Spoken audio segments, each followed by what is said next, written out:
And the Lord spoke to Moses and Aaron, saying to them, Speak to the people of Israel, saying, These are the living things that you may eat among all the animals that are on the earth. Whatever parts the hoof and is cloven-footed and chews the cud among the animals you may eat. Nevertheless, among those that chew the cud or part the hoof, you shall not eat these. The camel, because it chews the cud but does not part the hoof, is unclean to you.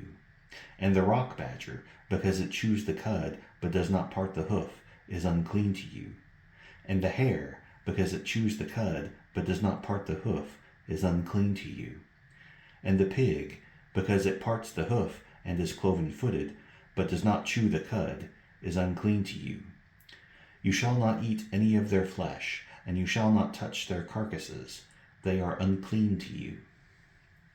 These you may eat of all that are in the waters.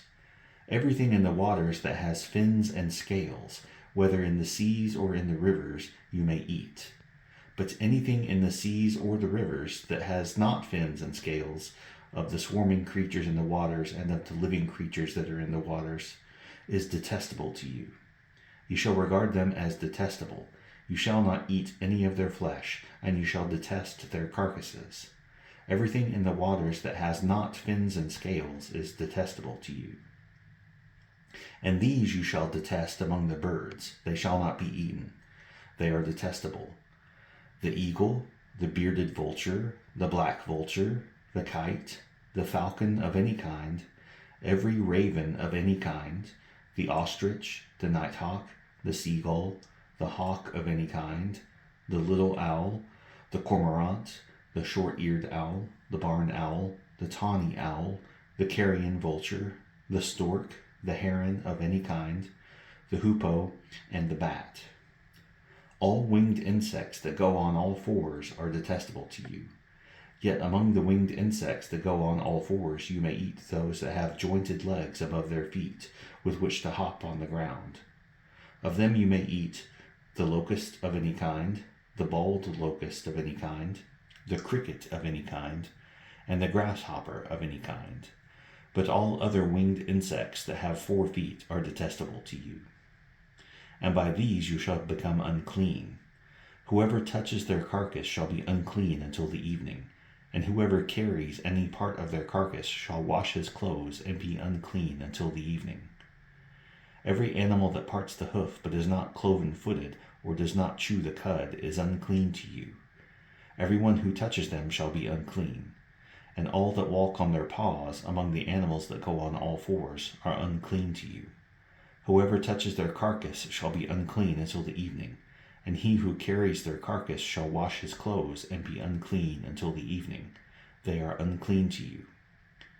And these are unclean to you among the swarming things that swarm on the ground: the mole rat, the mouse, the great lizard of any kind, the gecko, the monitor lizard, the sand lizard, and the chameleon. These are unclean to you among all that swarm. Whoever touches them when they are dead shall be unclean until the evening. And anything on which any of them falls when they are dead shall be unclean, whether it is an article of wood, or a garment, or a skin, or a sack, any article that is used for any purpose. It must be put into water, and it shall be unclean until the evening. Then it shall be clean. And if any of them falls into any earthenware vessel, all that is in it shall be unclean, and you shall break it. Any food in it that could be eaten, on which water comes, shall be unclean. And all drink that could be drunk from every such vessel shall be unclean.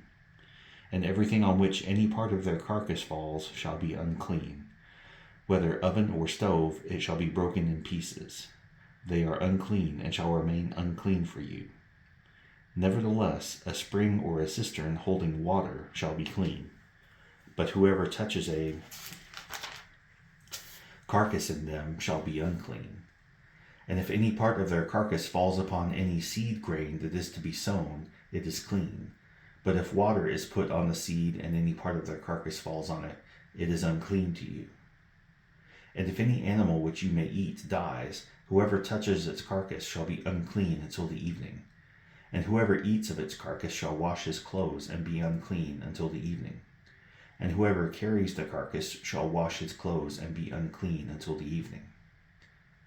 Every swarming thing that swarms on the ground is detestable. It shall not be eaten. Whatever goes on its belly, and whatever goes on all fours, or whatever has many feet, any swarming thing that swarms on the ground, you shall not eat, for they are detestable. You shall not make yourselves detestable with any swarming thing that swarms, and you shall not defile yourselves with them, and become unclean through them. For I am the Lord your God. Consecrate yourselves, therefore, and be holy, for I am holy. You shall not defile yourselves with any swarming thing that crawls on the ground. For I am the Lord who brought you up out of the land of Egypt to be your God. You shall therefore be holy, for I am holy. This is the law about beast and bird and every living creature that moves through the waters and every creature that swarms on the ground, to make a distinction between the unclean and the clean, and between the living creature that may be eaten and the living creature that may not be eaten. The Lord spoke to Moses, saying, Speak to the people of Israel, saying, If a woman conceives and bears a male child, then she shall be unclean 7 days. As at the time of her menstruation she shall be unclean, and on the 8th day the flesh of his foreskin shall be circumcised. Then she shall continue for 33 days in the blood of her purifying. She shall not touch anything holy, nor come into the sanctuary until the days of her purifying are completed. But if she bears a female child, then she shall be unclean 2 weeks, as in her menstruation, and she shall continue in the blood of her purifying for 66 days. And when the days of her purifying are completed, whether for a son or for a daughter, she shall bring to the priest at the entrance of the tent of meeting a lamb a year old for a burnt offering, and a pigeon or a turtle dove for a sin offering, and he shall offer it before the Lord and make atonement for her. Then she shall be clean from the flow of her blood. This is the law for her who bears a child, either male or female. And if she cannot afford a lamb, then she shall take 2 turtle doves or 2 pigeons, one for a burnt offering and the other for a sin offering. And the priest shall make atonement for her, and she shall be clean. The Lord spoke to Moses and Aaron, saying, When a person has on the skin of his body a swelling or an eruption or a spot, and it turns into a case of leprous disease on the skin of his body, then he shall be brought to Aaron the priest or to one of his sons the priests, and the priest shall examine the diseased area on the skin of his body. And if the hair in the diseased area has turned white, and the disease appears to be deeper than the skin of his body, it is a case of leprous disease. When the priest has examined him, he shall pronounce him unclean. But if the spot is white in the skin of his body and appears no deeper than the skin, and the hair in it has not turned white, the priest shall shut up the diseased person for 7 days. And the priest shall examine him on the 7th day, and if in his eyes the disease is checked, and the disease has not spread in the skin, then the priest shall shut him up for another 7 days. And the priest shall examine him again on the 7th day, and if the diseased area has faded and the disease has not spread in the skin, then the priest shall pronounce him clean. It is only an eruption. And he shall wash his clothes and be clean. But if the eruption spreads in the skin, after he has shown himself to the priest for his cleansing, he shall appear again before the priest. And the priest shall look, and if the eruption has spread in the skin, then the priest shall pronounce him unclean. It is a leprous disease. When a man is afflicted with a leprous disease, he shall be brought to the priest, and the priest shall look. And if there is a white swelling in the skin that has turned the hair white, and there is raw flesh in the swelling, it is a chronic leprous disease in the skin of his body, and the priest shall pronounce him unclean. He shall not shut him up, for he is unclean. And if the leprous disease breaks out in the skin, so that the leprous disease covers all the skin of the diseased person from head to foot, so far as the priest can see, then the priest shall look, and if the leprous disease has covered all his body, he shall pronounce him clean of the disease. It has all turned white, and he is clean. But when raw flesh appears on him, he shall be unclean. And the priest shall examine the raw flesh and pronounce him unclean. Raw flesh is unclean, for it is a leprous disease. But if the raw flesh recovers and turns white again, then he shall come to the priest, and the priest shall examine him.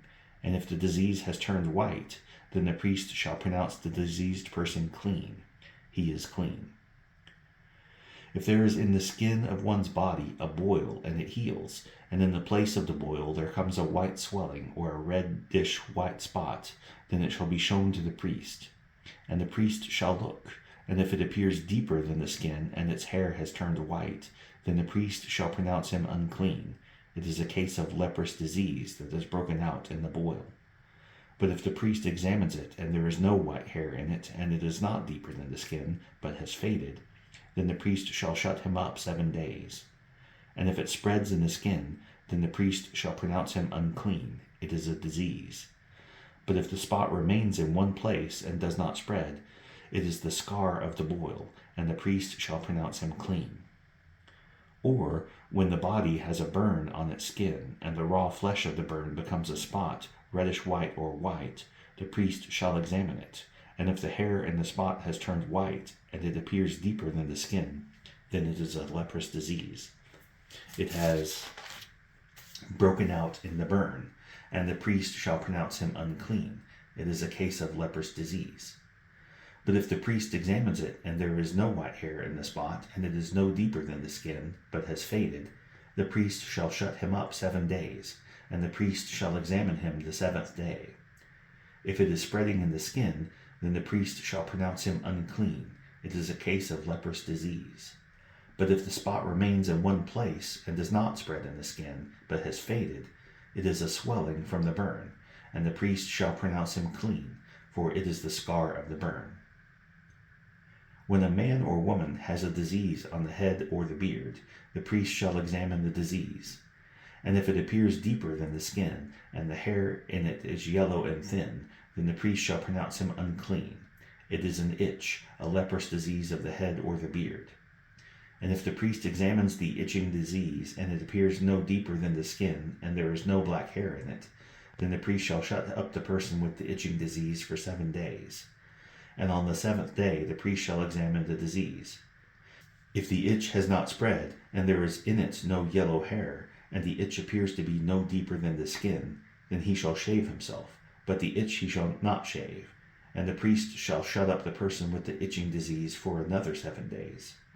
And on the 7th day the priest shall examine the itch, and if the itch has not spread in the skin, and it appears to be no deeper than the skin, then the priest shall pronounce him clean, and he shall wash his clothes and be clean. But if the itch spreads in the skin after his cleansing, then the priest shall examine him, and if the itch has spread in the skin, the priest need not seek for the yellow hair. He is unclean. But if in his eyes the itch is unchanged, and black hair has grown in it, the itch is healed, and he is clean, and the priest shall pronounce him clean.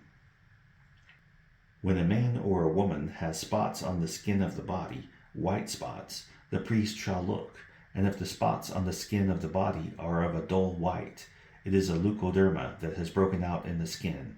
He is clean. If a man's hair falls out from his head, he is bald. He is clean. And if a man's hair falls out from his forehead, he has baldness of the forehead. He is clean.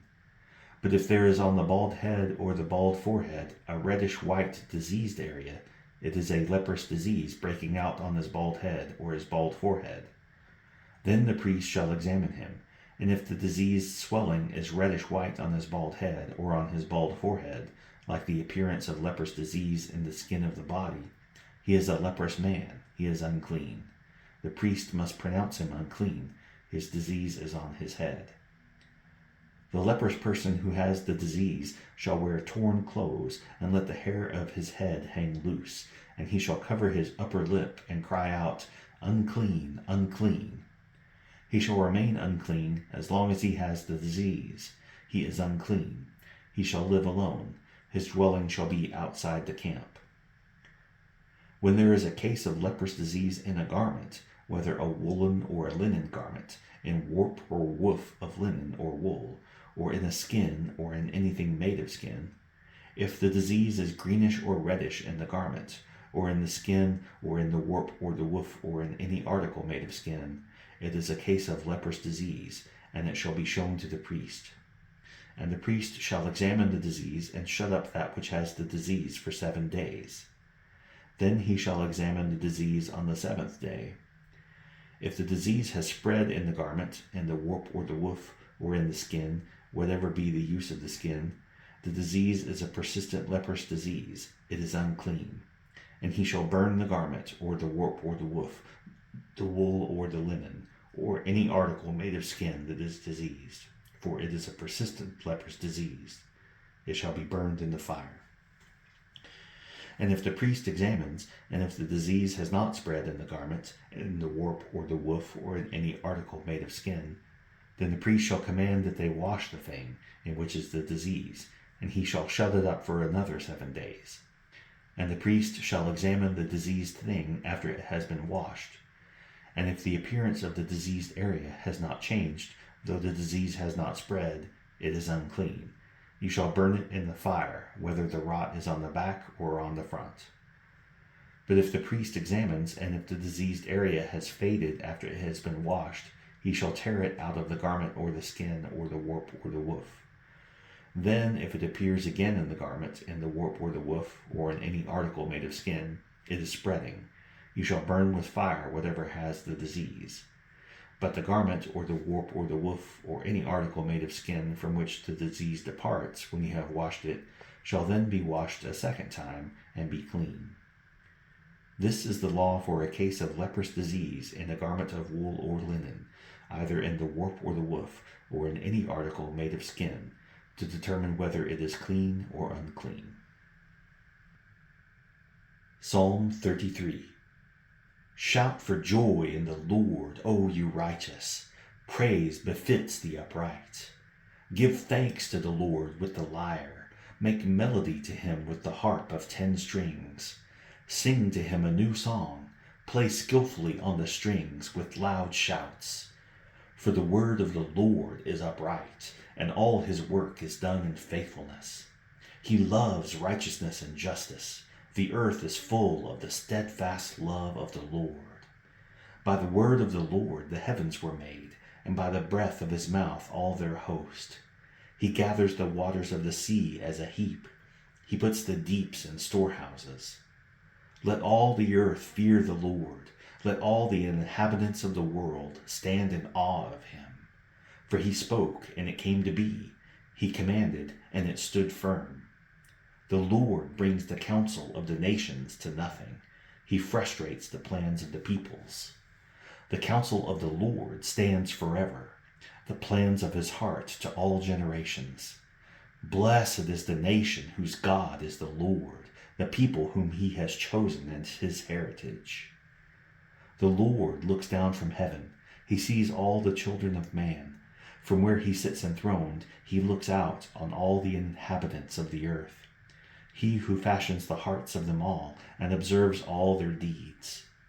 The king is not saved by his great army. A warrior is not delivered by his great strength. The war horse is a false hope for salvation, and by its great might it cannot rescue. Behold, the eye of the Lord is on those who fear him, on those who hope in his steadfast love, that he may deliver their soul from death and keep them alive in famine. Our soul waits for the Lord. He is our help and our shield. For our heart is glad in him, because we trust in his holy name. Let your steadfast love, O Lord, be upon us, even as we hope in you.